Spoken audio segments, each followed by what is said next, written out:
Vamos ahora a centrarnos en la palabra. Vamos a prepararnos para escuchar la voz de Dios en las Escrituras. Sabéis que estamos en la epístola de Efesios. Podéis ir buscando ese libro, Efesios, en el capítulo 1.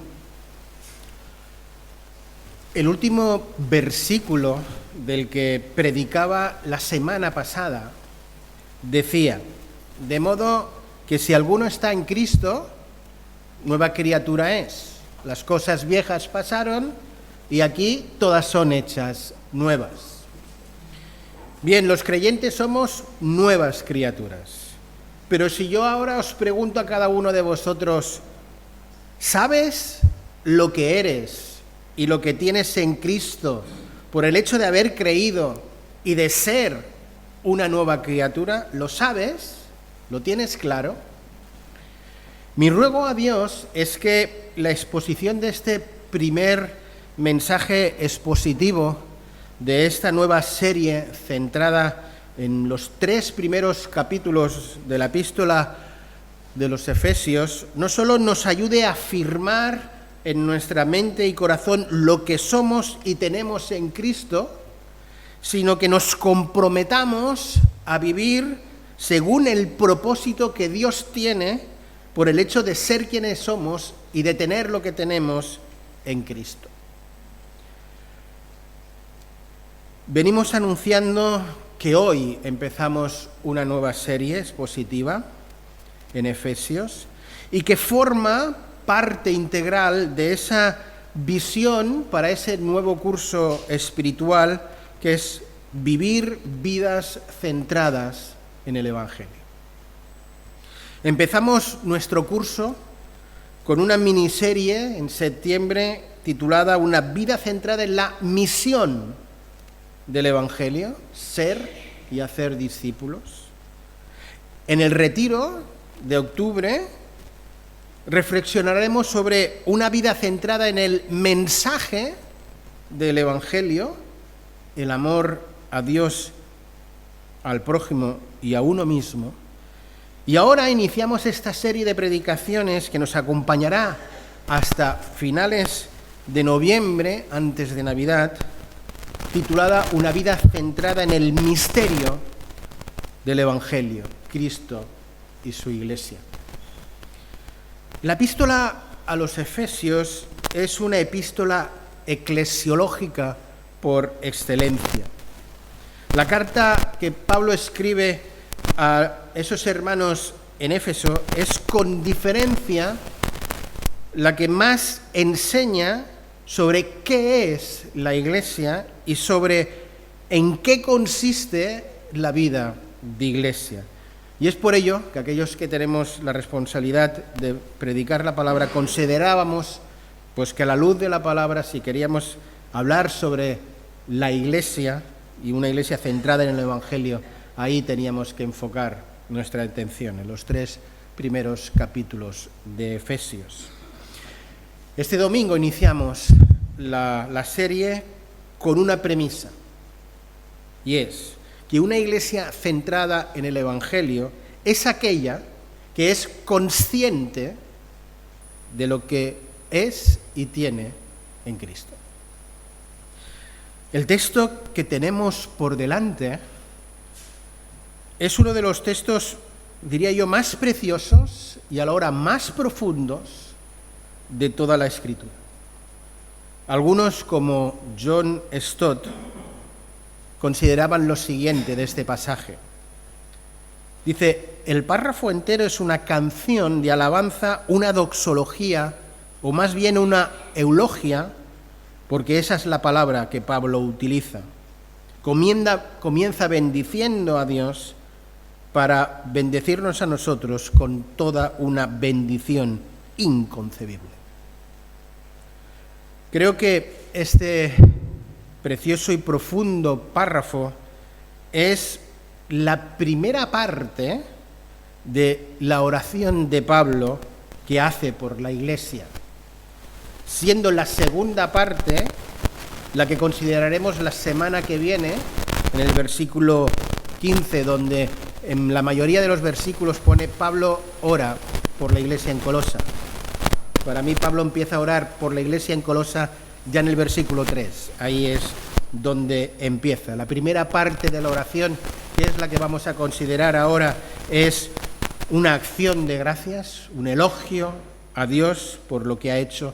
Y la segunda parte es la parte de la petición. Vamos pues a leer y a escuchar la lectura de este pasaje, Efesios 1, del 3 al 14, y le he pedido a nuestro hermano Ramón que por favor él haga esta lectura de la palabra del Señor.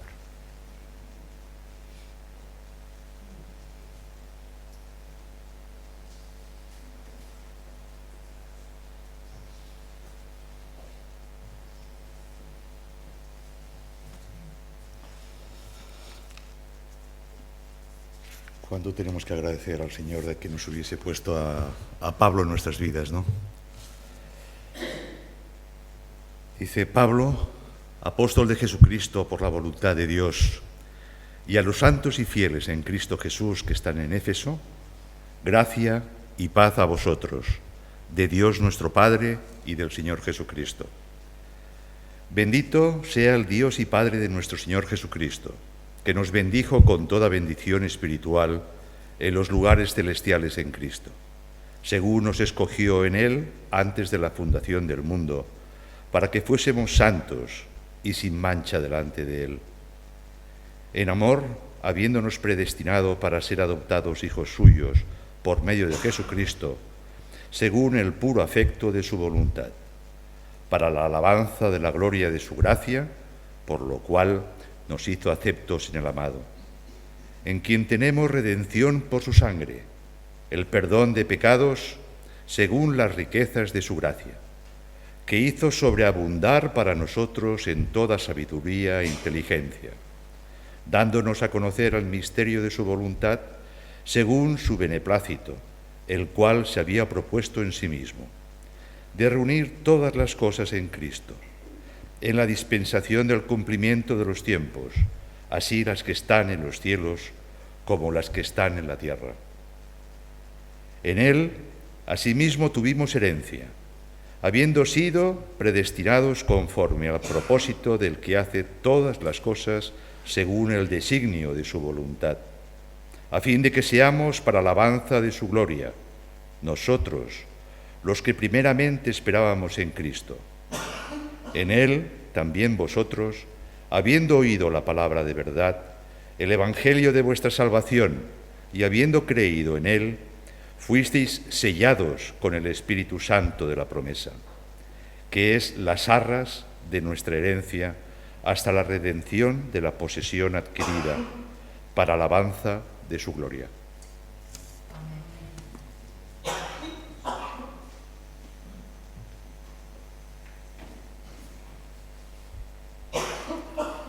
Pablo en este pasaje nos presenta lo que somos y lo que tenemos en Cristo. Nos va a decir que en Cristo hemos sido elegidos, predestinados y adoptados. Y también nos va a decir lo que tenemos en Cristo: redención, perdón de pecados, capacidad para conocer el misterio de su voluntad. Y finalmente nos va a decir que tenemos total seguridad de no perder nuestra salvación. Algunos comentaristas como John Stott, Pérez Millo y otros son de la opinión que este párrafo es un himno de gratitud y alabanza compuesto por el mismo apóstol y que se cantaba en la iglesia. Yo no descarto que este párrafo acabara convirtiéndose en un himno que cantara la iglesia primitiva. Lo que es claro que este párrafo es una oración de gratitud en la que Pablo alaba al Trino Dios por las bendiciones recibidas en Cristo. Empieza así: bendito sea el Dios y Padre de nuestro Señor Jesucristo, que nos bendijo con toda bendición espiritual en los lugares celestiales en Cristo. Pablo dirige su gratitud a Dios Padre y al hacerlo expresa la relación que hay entre las tres personas de la Trinidad. Este pasaje es tan rico, teológicamente hablando, que podemos dividir en tres tipos de bendiciones que encontramos a lo largo del pasaje. Las bendiciones que recibimos del Padre, las bendiciones que recibimos del Hijo y las bendiciones que recibimos del Espíritu Santo. Tenemos pues delante un texto trinitario. No solo en la primera frase de la bendición aparecen las tres personas de la Trinidad de una manera explícita, sino que a lo largo del pasaje se nos presentan esas tres personas y cómo operan y cooperan para bendecirnos con toda bendición espiritual. Podemos dividir el pasaje de la siguiente manera. Las bendiciones que provienen del Padre, versículos del 3 al 6, que son la elección, la predestinación y la adopción. En segundo lugar, las bendiciones que provienen del Hijo, del 7 al 12, que son la redención, el perdón de pecados, la revelación o iluminación. Y finalmente, en tercer lugar, las bendiciones que provienen del Espíritu Santo, versículos 13 y 14, que es ofrecer garantía y seguridad de que la herencia que tenemos, esto es nuestra salvación, está totalmente garantizada a través del sello y de las arras del Espíritu. Yo, siguiendo el título que he puesto a este sermón, voy a dividir el sermón en dos grandes puntos. Primero, lo que somos en Cristo gracias a la bendición que recibimos del Padre. Y en segundo lugar, lo que tenemos en Cristo gracias a la bendición que recibimos tanto del Hijo como del Espíritu Santo. Empezamos pues por considerar lo que somos en Cristo gracias a las bendiciones que recibimos del Padre, que como he dicho son ser elegidos, ser predestinados y ser adoptados. Versículos del 3 al 6. Este pasaje, y sobre todo estos versículos iniciales, se nos presentan verdades verdaderamente profundas. Algunas son tan profundas que nuestras mentes finitas no llegan a comprenderlas en su total dimensión y en algunas ocasiones resultan que se convierten en nosotros en una gran paradoja. Pues nos da la sensación que algunos versículos que leemos y que hemos leído podrían haber como pequeñas contradicciones en relación a lo que entendemos que otros pasajes de la Escritura dicen.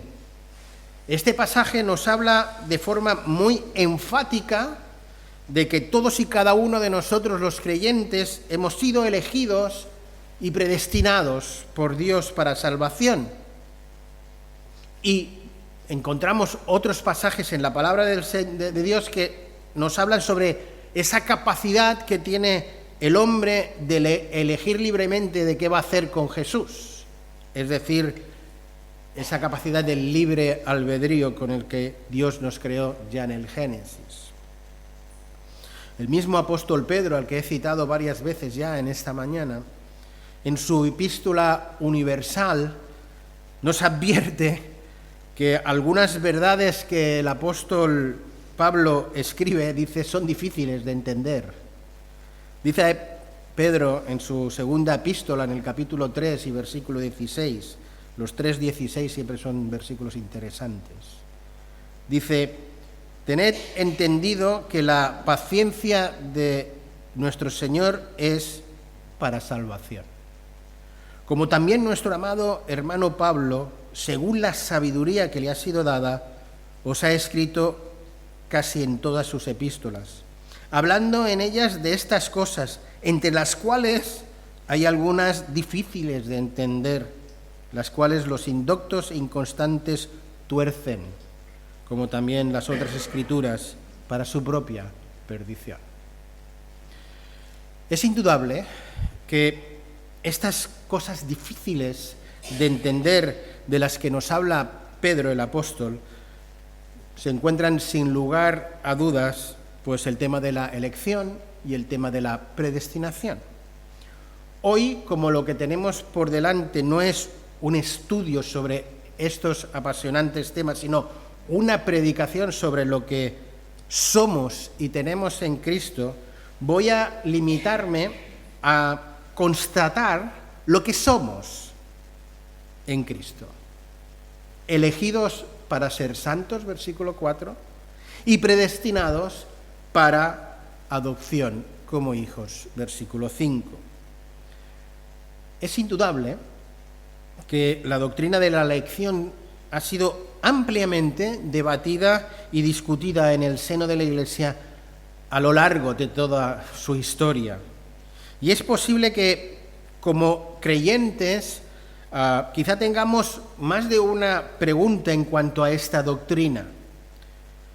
Pero para mí es sorprendentemente impactante la sencillez con la que Pablo aborda este tema y cómo se limita a que tengamos clara dos cosas que él considera tremendamente relevantes en este tema de la elección.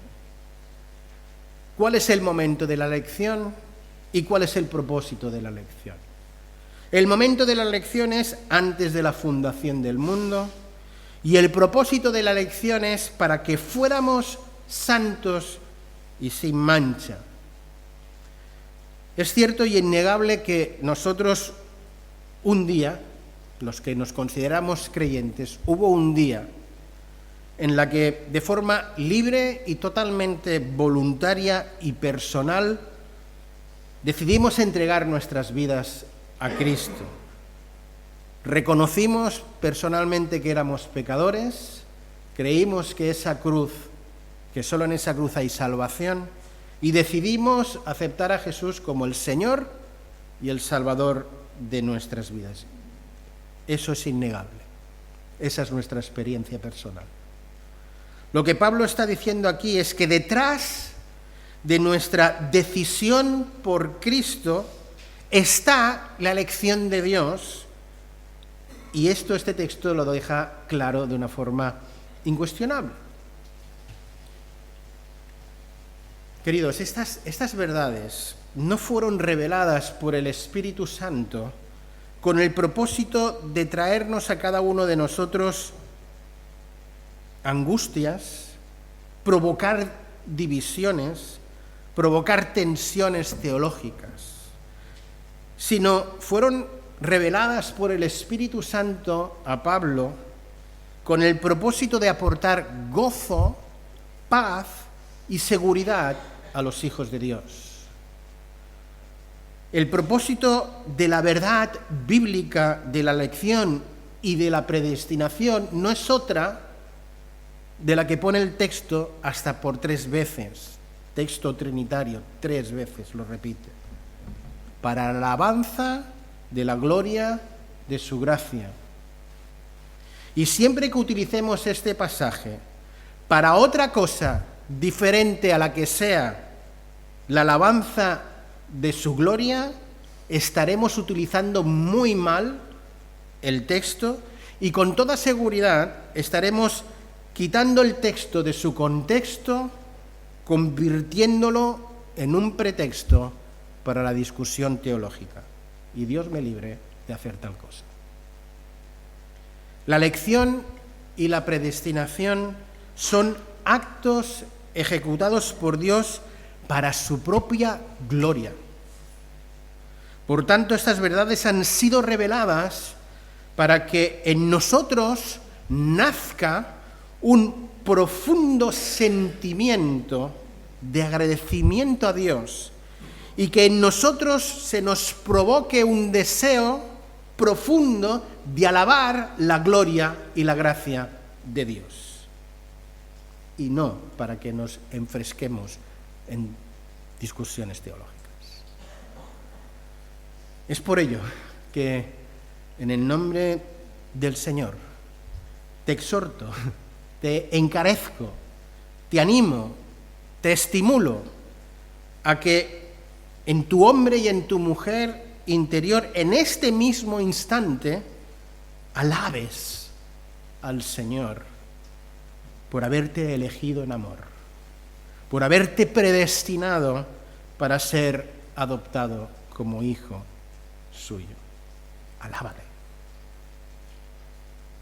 La verdad eterna de la lección según Pablo no solo ha de provocar deseos de alabar a Dios, sino además deseos no de discutir con el hermano sobre estos temas, sino de vivir vidas santas. Como él dice, nos escogió en él antes de la fundación del mundo. ¿Para qué? Para que fuéramos santos y sin mancha delante de él. La bendición de la eterna elección en Cristo debe despertar en cada uno de nosotros un propósito de santificación personal, de santificación progresiva. Pero las bendiciones que provienen del Padre no solo acaban en que hemos sido elegidos y predestinados, sino que además hemos sido adoptados como hijos. Dice el texto, para ser adoptados hijos suyos por medio de Jesucristo, según el puro afecto de su voluntad. No me digáis que esta verdad no es causante de un profundo agradecimiento, de una profunda gratitud, y que debería generar en nosotros alabanza a la gloria y a la gracia de Dios. El propósito final, tanto de la elección, de la predestinación, como de nuestra adopción, es que tengamos clara cuál es nuestra identidad ante Él. Que nos demos cuenta de que antes de ser hijos suyos, éramos, como dice el texto, hijos de la ira, condenados a causa de nuestro pecado. Pero ahora no, ahora somos hijos de Dios. Esa es nuestra nueva identidad. Esto es lo que somos y seremos por toda la eternidad, gracias a la adopción. Y según nuestro texto, ¿qué es lo que motivó? ¿Por qué hizo Dios lo que hizo? ¿Por qué Dios quiso bendecirnos de la manera en la que nos ha bendecido? Y Pablo nos menciona dos razones. La primera, versículo 5, la parte final, el puro afecto de su voluntad. Y la segunda, el versículo 6, la alabanza de la gloria de su gracia. Dicho de otro modo, Dios ha querido bendecirnos con la adopción, no porque en ti o en mí vio algo especial que los demás no tenían, o porque vio que tú y yo íbamos a hacer méritos para obtener ese beneficio, sino por el puro afecto de su voluntad, es decir, porque le dio la gana, dicho literalmente.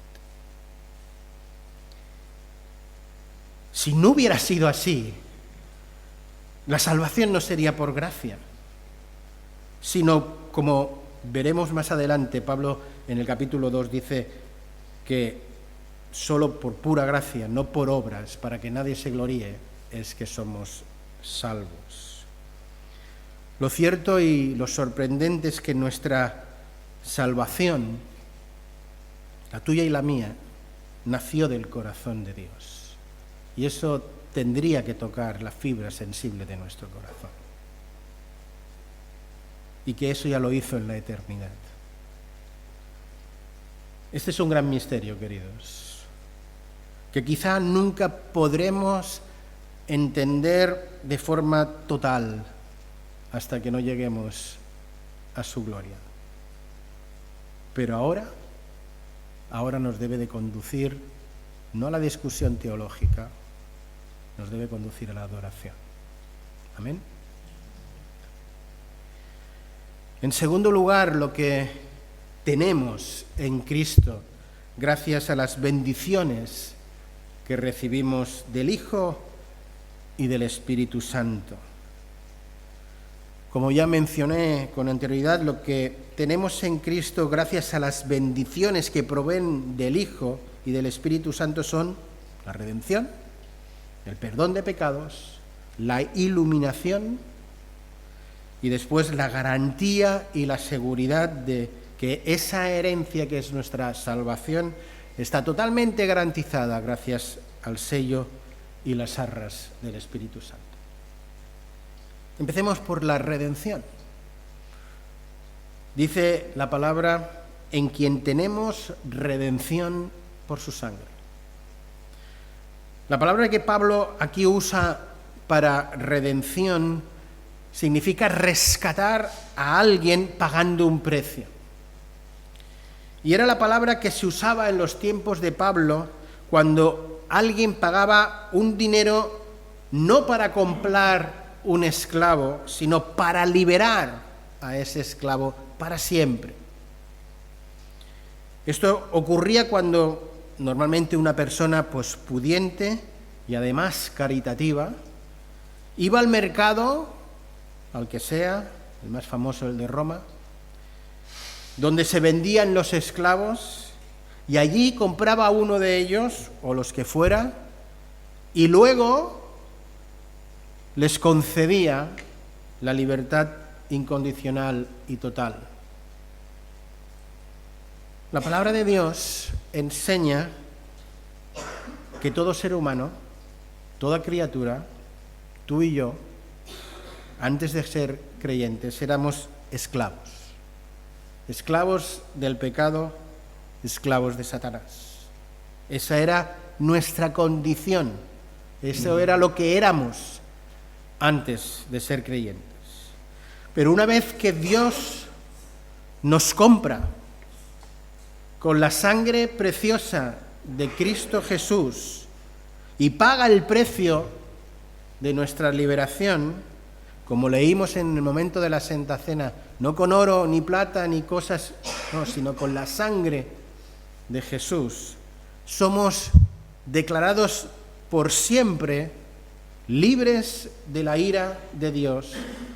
Ya no somos más esclavos del pecado. Todas las cosas han sido hechas de nuevo y somos una nueva criatura en Cristo. Lo segundo que tenemos es el perdón. El versículo 7 sigue diciendo, el perdón de pecados según las riquezas de su gracia. Dios no solo se limitó a comprarnos y a concedernos la libertad, hace algo más espectacular. Nos concede el perdón de todos nuestros pecados. Y esto lo hace, como dice el apóstol Juan, el apóstol del amor, sobre la base de la sangre que Jesús derramó en la cruz. La sangre de Jesucristo, su Hijo, nos limpia de todo pecado. Y Dios pudo liberarnos y además perdonarnos, porque, como dice el texto, Dios es inmensamente rico en su gracia. Queridos, tenemos un Dios gracioso, muy gracioso, lleno de gracia. Es por pura gracia que somos lo que somos. y que tenemos lo que tenemos. Por gracia somos salvos. Versículos 9 y 10. Allí se nos muestra el tercer privilegio que tenemos por ser hijos de Dios, que no es otro que el poder recibir la revelación de Dios. Esto es la iluminación de parte de Dios para entender que el misterio de su voluntad, versículo 9. ¿Y cuál es ese misterio? ¿Cuál es ese misterio de su voluntad? Pues su plan de salvación. Ese es el misterio, no hay otro. Y Pablo lo define de esta manera: el de reunir todas las cosas en Cristo, en la dispensación del cumplimiento de los tiempos, cuando Dios quiso, el momento oportuno, Dios vino, como se nos dice en Gálatas 4:4, y en el cumplimiento de los tiempos dice: así los que están en los cielos como los que están en la tierra. Gracias a Cristo, y en otros pasajes podemos también ver la obra del Espíritu Santo, porque como digo, esto es trinitario y dividir a Dios en tres partes no es fácil. Somos iluminados para poder entender el plan de salvación, cómo Dios ha diseñado y cómo Dios ya preparó a Isaías, como vimos esta mañana, para revelarnos quién era ese rey justo, qué características iba a tener ese rey. Y nosotros hoy, gracias a Cristo, podemos entender que ese Mesías revelado, ese niño que iba a ser nacido, no es otro que el Señor Jesús. Versículo 11 y 12 nos muestran el cuarto y extraordinario privilegio que tenemos los que hemos sido adoptados por Dios. Y es que somos herederos y coherederos con Cristo. En Él, asimismo, tuvimos herencia, habiendo sido predestinados conforme al propósito del que hace todas las cosas según el designio de su voluntad. Y no le demos más vueltas, es el designio de su voluntad, punto y final. A fin, y eso sí que nos interesa, a fin de que seamos para la alabanza de su gloria, nosotros los que primeramente esperábamos en Cristo. Llegados aquí, uno creo que es necesario que se plantee, ¿no? Que nos planteemos ¿por qué Dios nos ha bendecido tanto? Pero ¿por qué lo hace?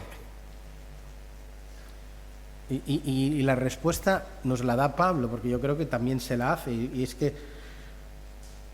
se la repite a sí mismo 3 veces. Versículo 12, a fin de que seamos para la alabanza de su gloria. Queridos, ¿qué podemos hacer después de que se nos ha recordado una vez más por la palabra que hemos sido redimidos, que hemos sido liberados del poder de la esclavitud del pecado, que hemos sido además perdonados? Y si eso fuera poco, el texto nos dice que tenemos garantizada una herencia, que Pablo va a decir que es incorruptible, inmarcesible, incontaminable. ¿Qué podemos hacer? Yo creo que no hay otra cosa que caer rendidos ante Dios en una humilde y sincera adoración para la alabanza de su gloria. ¿Qué otra cosa podemos hacer? A mí no se me ocurre otra. Como decía la semana pasada, Creo que después de todas estas cosas que estamos considerando, no nos queda otra, como no le quedaba otra a Pablo, que vivir por Él y para Él, que vivir para aquel que murió y resucitó por todos nosotros. Es que no nos queda otra, queridos.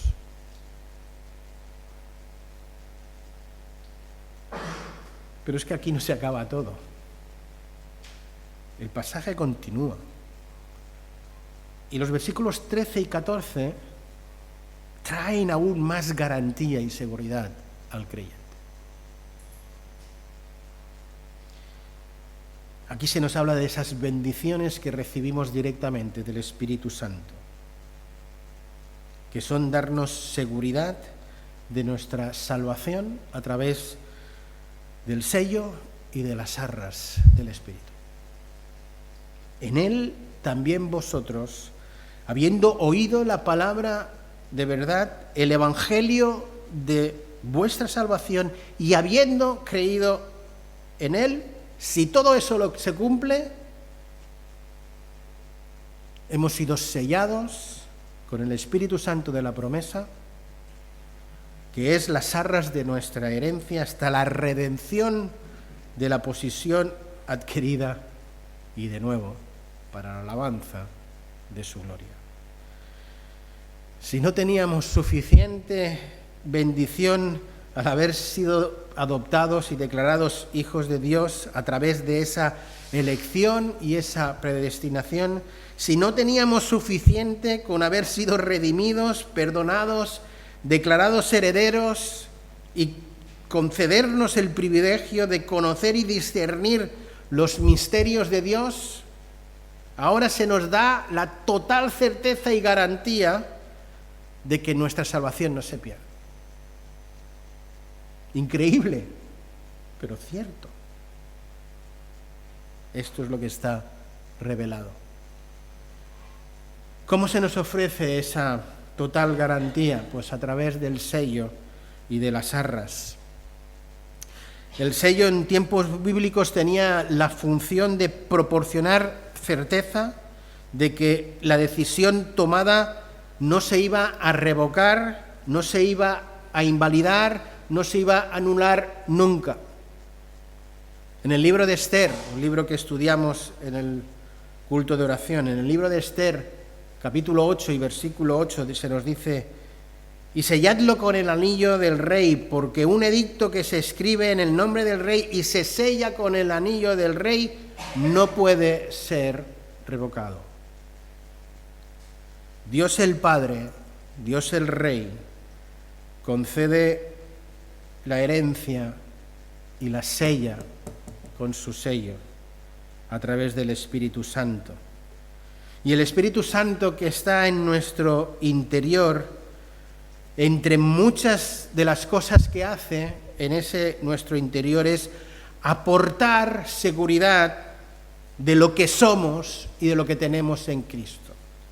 Romanos 8, 16 al 18 dice: el Espíritu Santo, Él mismo da testimonio a nuestro espíritu de lo que somos hijos de Dios. Y si hijos, también herederos, herederos de Dios y coherederos en Cristo. Y si eso no fuera suficiente, con el sello, pues están las arras. La palabra en el griego traducida por arras significa depósito.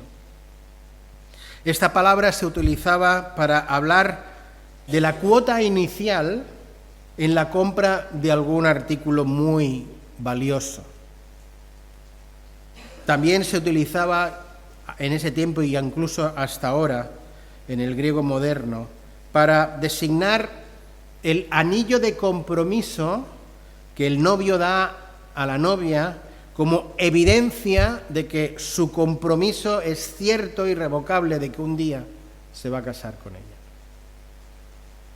Lo que Pablo está diciendo aquí es que el Espíritu Santo, por un lado, es esa cuota inicial de nuestra salvación, y por otro, ese aro de compromiso que todo creyente tiene de que Jesús, de que Dios nos va a llevar a su gloria por toda la eternidad. Dios, como dice el apóstol Pedro, nos tiene reservados a ti y a mí, si es que has creído en Cristo, una herencia incorruptible, incontaminada, inmarcesible, que está reservada en los cielos para cada uno de nosotros. Jesús ya lo dijo, ¿voy a qué? A prepararos morada. Pero antes de que disfrutemos de esa morada de forma plena por toda la eternidad, se nos ha dado el Espíritu Santo. Dijo el Señor Jesús, os conviene que yo me vaya y que venga el Espíritu Santo. ¿Para qué? Para que more en nosotros y entre otra de las muchas cosas que hace, nos proporcione total certeza y seguridad de salvación. Y la pregunta es recurrente. Y delante de todo esto, ¿qué vamos a hacer? Y Pablo dice, para la alabanza de su gloria. No nos queda otra. ¿Qué significa esto de la alabanza de su gloria? A mí me vienen por lo menos dos ideas a la cabeza. Que el pueblo de Dios, que cada uno de los creyentes debe vivir toda su vida en plenitud para la gloria de Dios. Fuimos creados para su gloria. Y después, que nos debemos de deleitar en la gloriosa gracia de Dios. Disfrutar de ello. Pablo nos enseña en muchas ocasiones, pero hay un versículo que dice, mira, ya sea que comas, que bebas, que hagas lo que hagas, hazlo todo para la gloria de Dios. Eso es lo que se nos dice en 1 Corintios 10:31. Tú y yo hemos sido creados en Dios, redimidos en Cristo para vivir para su gloria. Si recordáis, en mis 2 últimas predicaciones pedí terminar el sermón cantando, fui creado para glorificarte a ti. Seguro que ya habéis pillado que es uno de mis cánticos preferidos, porque expresa de forma clara y rotunda, sencilla además, esta profunda verdad revelada en la palabra. Pero además es que la gracia del Señor es que es gloriosa. Para entender la gloria de la gracia de Dios, antes hemos de ser muy conscientes de la desgracia que supone el pecado del hombre. Si no soy consciente de la desgracia del pecado, no puedo entender la gloria de la gracia. El pecado del hombre no solo rompe la comunión con Dios, que es grave, también la rompe con uno mismo, la rompe con los demás, la rompe con el entorno. El pecado lo rompe todo, lo desgracia todo. El pecado provoca la ira santa de Dios, y eso no lo podemos olvidar nunca. Y esa ira santa de Dios, ese Dios santamente airado, solo se aplaca mediante la gracia de la cruz. Sin la cruz seríamos exterminados. No habría solución para ti y para mí. Justificados, pues, por la fe, tenemos no ira para con Dios, sino paz para con Dios por medio de nuestro Señor Jesucristo.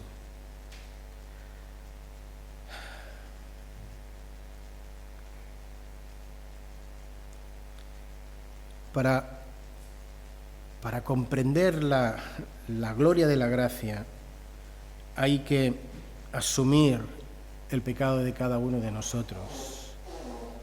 No hay justo ni en uno.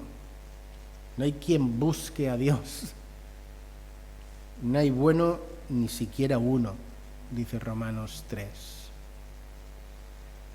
Por tanto, no entenderemos la gracia de Dios hasta que no entendamos lo caótico, lo desastroso que es el pecado. Y a veces muchos de nosotros que llevamos ya tanto tiempo en el Evangelio, que quizá venimos de familias creyentes o que como un servidor se convirtió bastante joven y no tuvo tiempo de hacer grandes barbaridades, no somos capaces de apreciar lo asqueroso, lo destructivo, el potencial que tiene el pecado, y no le damos relevancia a la gloriosa gracia de la cruz. Y Pablo, por 3 veces en nuestro pasaje, nos reta a la alabanza de su gloria. Y quisiera terminar este sermón recordando lo que somos y que tenemos en Cristo, que como habéis visto es tremendo, y que caigamos rendidos en adoración y alabanza al Señor, porque no nos queda otra, queridos, no nos queda otra que vivir por Él y para Él. Amén. Vamos a cantar una canción que el grupo de alabanza ha preparado y que nos habla de esa obra de la cruz.